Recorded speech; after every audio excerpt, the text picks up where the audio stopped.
Good morning, everyone. Welcome to our On the Road worship today. I'm Pastor Sarah, and I hope you are doing well wherever you are. I hope that you have continued to worship God with your family, with by yourself, with this community that can be here together online. Again, if you have any questions about what we're doing or any suggestions for how we're doing it, let me know. Write it in the comments of the video or of the blog post itself. We're on Facebook or wherever you're finding us. I hope and pray for you, and I hope that all is well.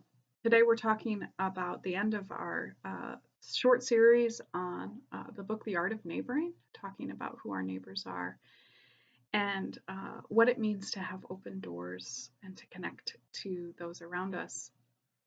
Our scripture today is probably one of my favorites, and of course each gospel, I think the Gospel of John doesn't have it, but I didn't look this morning, but each of the synoptic gospels definitely tells the story of Jesus talking about in some way this scripture, the love the Lord your God with all your heart, your mind, your soul, and to love your neighbor as yourself, this basic scripture. And we talked about it a few weeks ago when we talked about the Good Samaritan. In this one, the thing that struck me about this scripture today was this idea that it's so easy to argue.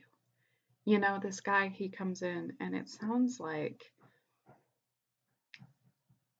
I don't know, I was in debate as a high schooler.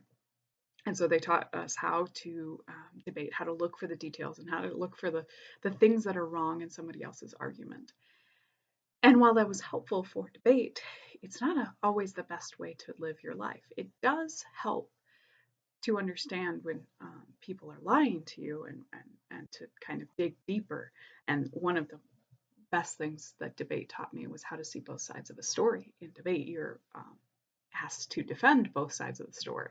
And so I ended up defending things in debate that I didn't agree with, but I learned why somebody would defend those things. But that's my little advertisement for high school debate. Get your kids in, it's good for you.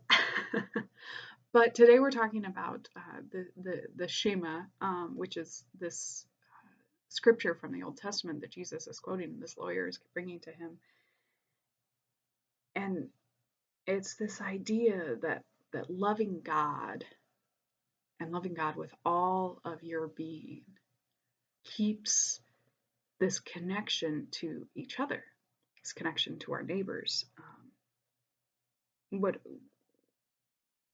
That's the basis that I think that we're struggling with as a world right now, is if you can't love your neighbor even when they don't deserve it, whether it is your direct neighbor or the neighbor across the state, across the world, across the party lines, if you can't see God in them, if you can't see the humanity even in them, there's no way that you'll ever come to a table and actually interact with them.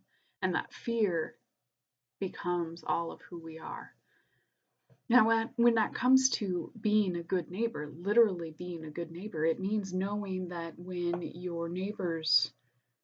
something is frustrating about your neighbors. In our neighborhood, we've got a dog, the kitty corner from us, that comes into our yard all the time and antagonizes our dog. And it's really frustrating.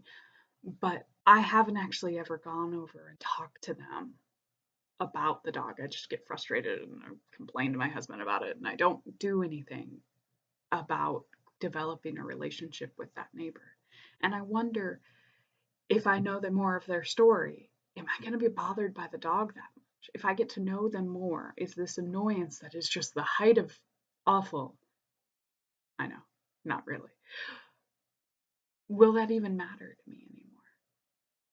When we are open to relationship with people, those little things that are just the worst thing ever sometimes disappear, or we don't notice them anymore. If suddenly we find out their story. And sometimes when we find out their story, it makes it even harder to love them. But that's one of the reasons we've got God involved, because God teaches us how to love even when we don't want to, which is part of the point of what Jesus is saying. You know, who is my neighbor? What who do I connect with? Well, I am called to connect with the people that God is called to connect with. And if you think God wouldn't connect with somebody, you're wrong. God's already there. God's already working in that. So I hope that this has been getting you thinking, has been connecting with your neighbors, your friends, maybe even a stranger. Maybe we can make a difference in our communities and even beyond. I hope all is well. Please let me know if you have anything you need me praying for. Bye.